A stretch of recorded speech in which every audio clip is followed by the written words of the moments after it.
Pemirsa, seorang ibu rumah tangga di Kota Palangkaraya ditangkap polisi karena diduga menyimpan dan menjual obat keras tanpa izin. Saat digeledah di rumah pelaku, polisi temukan ribuan butir Seledril dan Samkodin yang termasuk obat daftar G alias obat keras.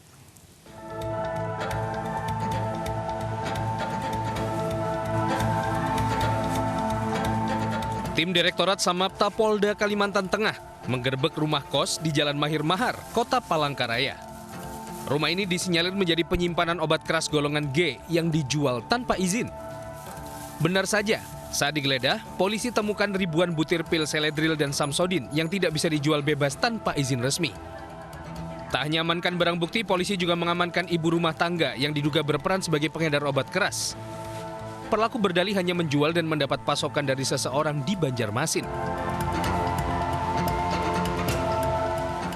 Kita langsung ke lokasi ini di Bara ini. Ternyata di sini kita temukan ada sekitar ribuan obat jenis Seledril dan Samsodin. Ini kita akan lakukan pemeriksaan dulu, mengambil keterangan pemiliknya, seorang ibu rumah tangga. Guna kepentingan penyidikan, ibu rumah tangga beranak 5 ini kemudian dibawa petugas ke kantor Direktorat Samapta Polda Kalimantan Tengah bersama barang bukti untuk menjalani pemeriksaan lebih lanjut. Dari Palangkaraya, Kalimantan Tengah, Ade Sata, iNews melaporkan. Pemirsa, limbah medis pasca rapid test masal COVID-19 dibuang sembarangan dan berserakan di jalan. Pelindung wajah, hazmat, dan bungkus rapid test berserakan di bawah jembatan Suramadu.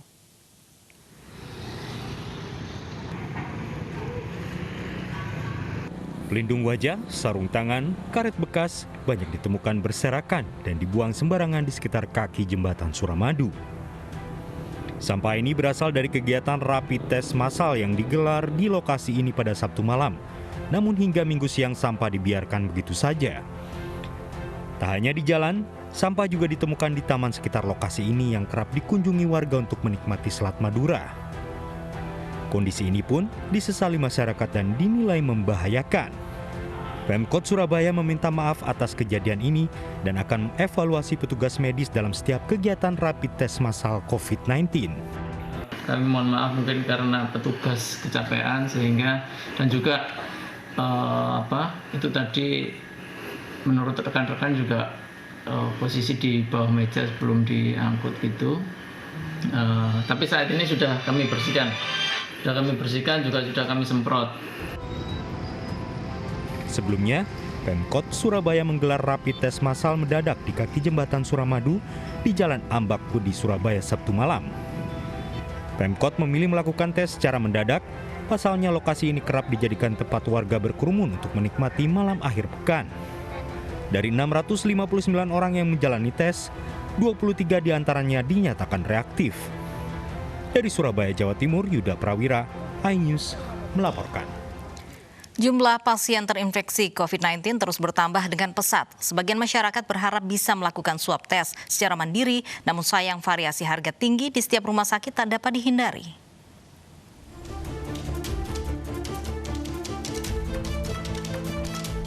Di tengah meningkatnya jumlah pasien terinfeksi virus COVID-19, sebagian masyarakat resah akan kondisi kesehatannya sendiri. Besar harapan masyarakat dapat melakukan swab tes mandiri agar mengetahui status kondisi kesehatannya. Sejumlah ahli meragukan hasil swab tes dan PCR virus corona COVID-19 berbeda di antara satu rumah sakit atau penguji dengan yang lainnya pada waktu dan sampel orang yang sama. Perbedaan terjadi karena perbedaan waktu pengambilan sampel swab, bukan faktor rumah sakit atau penguji dan cara mereka menguji. Tergantung kualitas spesimen. Spesimen ini ada dua lagi, bisa berkaitan dengan waktu atau lamanya virus itu diambil sampai diperiksa. Yang kedua berkaitan dengan transfer virus mediumnya. Jadi virus itu ada alat semacam box yang dimasukin spesimen, kemudian inilah nanti yang akan menunggu giliran untuk diperiksa. Kalau terjadi potensi kebocoran dari transfer transfer virus medium ini berpotensi juga menyebabkan kualitas spesimen berbeda, bisa juga akan menghasilkan hasil yang berbeda. Sensitivitas di kisaran 67-73%. Jadi memang ada saja potensi akan terjadinya semacam perbedaan, bisa positif, bisa negatif. Tapi dalam keadaan kewaspadaan, maka bila spesimen untuk seseorang sudah diperiksa dan hasilnya positif, dalam satu kali pemeriksaan lagi dikatakan negatif atau sebaliknya, maka kondisi positif harus menjadi acuan. Harga swab test yang tinggi pun tidak dapat terhindarkan, sehingga masyarakat kelas menengah ke bawah sulit mampu melakukan tes secara mandiri. Berikut daftar harga swab test dari berbagai rumah sakit di Indonesia.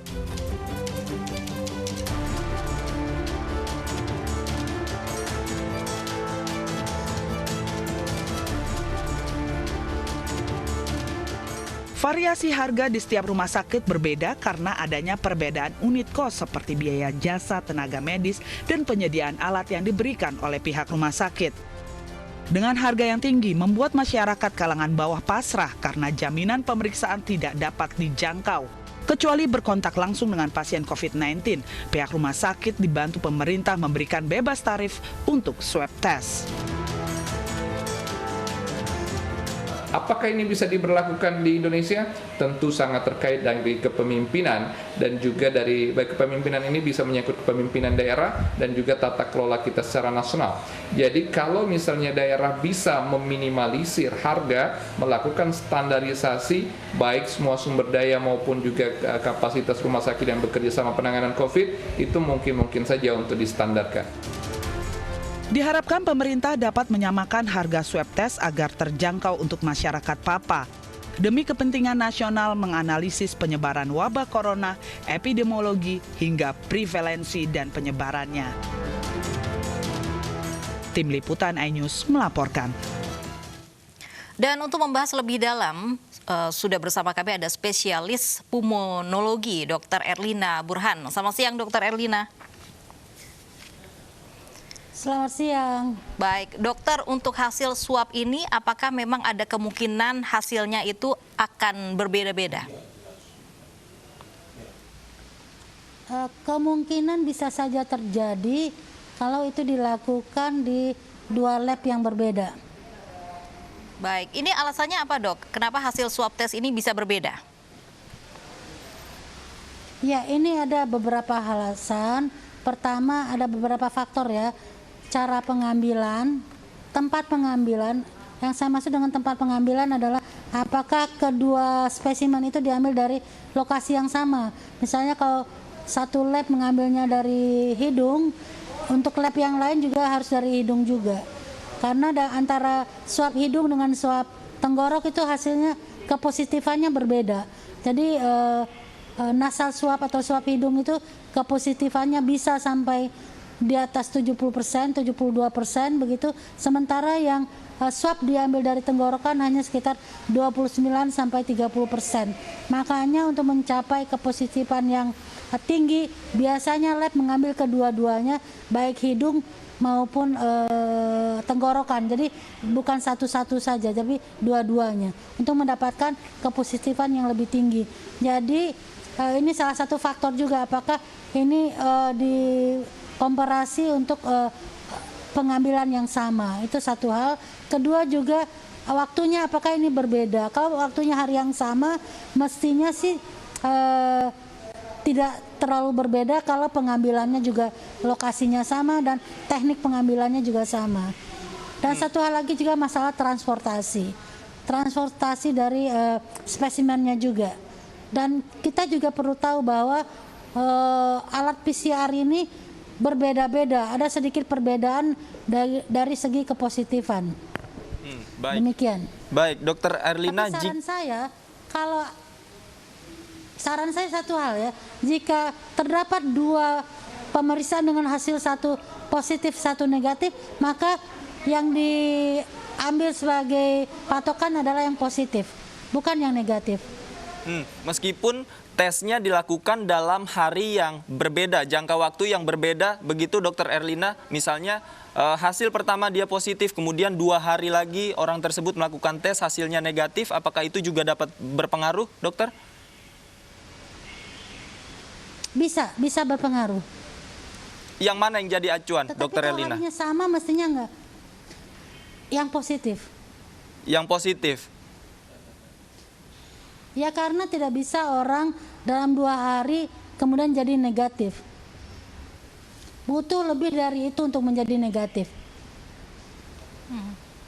Baik, dokter, ini soal harga Ini swab kalau kita bicara untuk Ya, silakan dokter. Ini kalau bicara untuk diagnosis ya, bukan untuk follow up. Karena follow up bisa saja kemudian follow up yang pertama dilakukan hari ke-10 masih positif, follow up kedua dilakukan hari ke-12, beda 2 hari kan, dan hasilnya negatif, maka itu bisa terjadi.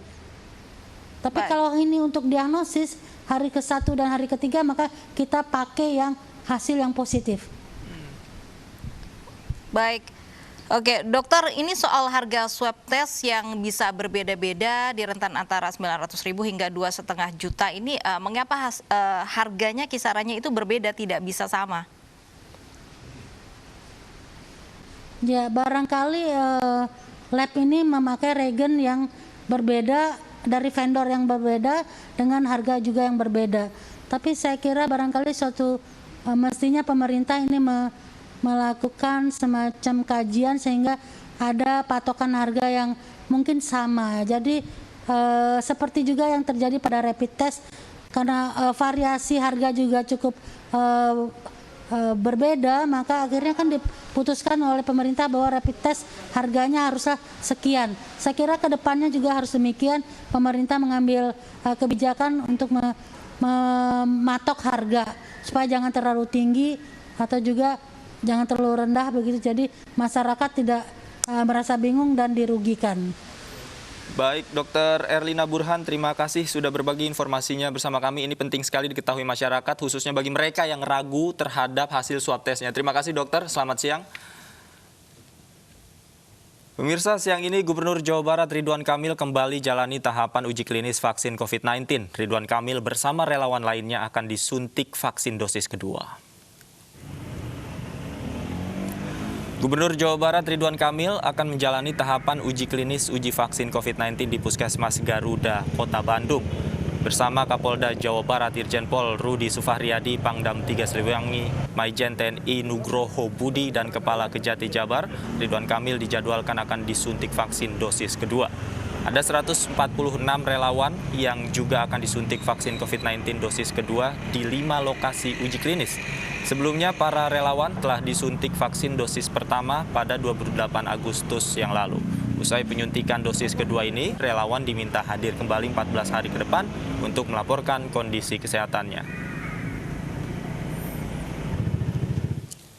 Untuk informasi terkini, kita sudah terhubung dengan rekan Desi Juliani di Puskesmas Garuda, Kota Bandung, Jawa Barat.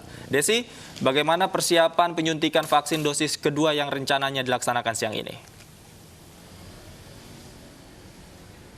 Ya, selamat siang Davi dan Lovi. Betul sekali, siang hari ini pukul 1 siang nanti dijadwalkan Gubernur Jawa Barat Ridwan Kamil bersama dengan Kapolda Jawa Barat, Pangdam 3 Siliwangi, dan Kepala Kejati Jabar akan melakukan penyuntikan dosis kedua vaksin COVID-19 di Puskesmas Garuda. Sejumlah persiapan memang sudah dilakukan sejak pagi tadi, namun memang area Puskesmas masih ditutup. Hanya masyarakat yang berkepentingan saja atau yang mau berobat saja yang diperbolehkan masuk ke area dalam Puskesmas Garuda. Sementara dari pantauan kami sudah melihat beberapa petugas keamanan dari TNI dan juga kepolisian sudah mulai datang ke Puskesmas Garuda. Nah, nanti rencananya akan ada total 146 relawan yang melakukan penyuntikan vaksin dosis kedua yang tersebar di 6 lokasi uji klinis termasuk di Puskesmas Garuda Kota Bandung ini. Dan jika kita berkaca pada proses penyuntikan vaksin dosis kedua pada relawan di gelombang pertama, nanti mekanismenya adalah para relawan akan diperiksa kesehatannya terlebih dahulu, kemudian juga nanti termasuk juga pengecekan suhu tubuh, kemudian juga tekanan darah, dan perbedaannya adalah untuk relawan perempuan nanti akan kembali melakukan pemeriksaan kehamilan. Kemudian jika pada gelombang pertama tidak ada rapid test, ini artinya di penyuntikan vaksin dosis kedua ini prosedurnya tidak akan jauh berbeda seperti itu. Maka kenapa alasannya untuk penyuntikan vaksin dosis kedua ini waktu yang dibutuhkan relatif lebih cepat, sekitar kurang lebih dari satu relawan ini 45 menit. Dan nantinya mereka diharuskan untuk datang kembali ke tempat uji klinis 14 hari ke depan untuk melaporkan kondisi kesehatan dan juga nanti akan dilakukan pengecekan sampel darah untuk mengecek imunitas tubuh. Hingga hari ini total sudah ada 686 relawan yang sudah diberikan vaksin dosis pertama dan juga dosis kedua, di mana diantaranya adalah untuk dosis kedua ini termasuk yang hari ini total sudah ada 248, sisanya sekitar 438 baru disuntikan vaksin dosis pertama. Ini artinya butuh sekitar 636 subjek atau relawan lagi untuk memenuhi kuota dari uji klinis vaksin COVID-19 yaitu 1.620 relawan. Davi, Lofi. Baik. Terima kasih Desi Juliani melaporkan langsung dari Bandung, Jawa Barat. Diduga korsleting di sistem kelistrikan, motor pengemudi ojol tiba-tiba terbakar di Jalan Raya Gading Tutuka 1 Soreang, Kabupaten Bandung. Ainus yang segera kembali dengan informasinya.